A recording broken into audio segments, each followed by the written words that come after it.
Hello guys, සාදරයෙන් පිළිගන්න අපේ YouTube channel එකට. අද අපි කතා කරන්න යන්නේ phone එකේ තිරේ මෙන්න මෙහෙම PC එකට අරගන්නේ කොහොමද කියලා. දැන් අපි ඉස්සෙල්ලාම මෙන්න මේ app එක download කරන් ඉන්න ඕනේ. මේ දැන් අපි මේ app එක download කරන් කරන්න යන්න. දැන් මෙතන search කරන්න app over mirror කියලා. ඊට පස්සේ search කරපුවාම මෙන්න මේ වගේ ඉන්ටර්ෆේස් එකක් එනවා. ඊට පස්සේ ඒක ඩවුන්ලෝඩ් නෝ කියලා ඔබන්න. ඊට පස්සේ මම දැන්නමත් ඩවුන්ලෝඩ් කරන් ඉන්නේ. ඒකින්ද මම ආයෙ ඩවුන්ලෝඩ් කරන්නේ නැහැ. ඊට පස්සේ අපිට ෆෝන් එකනොත් මේ ඇප් එක ඩවුන්ලෝඩ් කරගන්න සිද්ධ වෙනවා.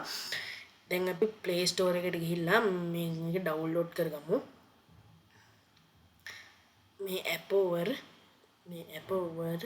mirror කියලා. ඊට පස්සේ ඒකත් ඩවුන්ලෝඩ් කරගෙන ඔයාලා ඕපන් කරගන්න.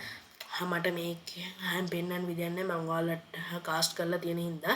ඊට පස්සේ උඩින් දැන් මම කියන්න ඒක කරන්නේ කොහොමද කියලා. ඊට පස්සේ මැදින් එනවා ඉන්ටර්ෆේස් එකක් කාස්ට් කියලා. ඒක ඔබලා කාස්ට් කියලා ඔබපුවාම මේ උඩ තියෙනවා මේ උඩ දකුණු පැත්ත උඩ තියෙනවා ස්කෑන් එකක්.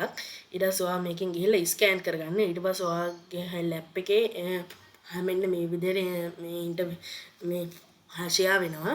ඔන්න අපේ වීඩියෝ එක මෙතන ඉවරයි. වීඩියෝ හොඳයි නම් ලයික් කරලා එකතු වෙන්න.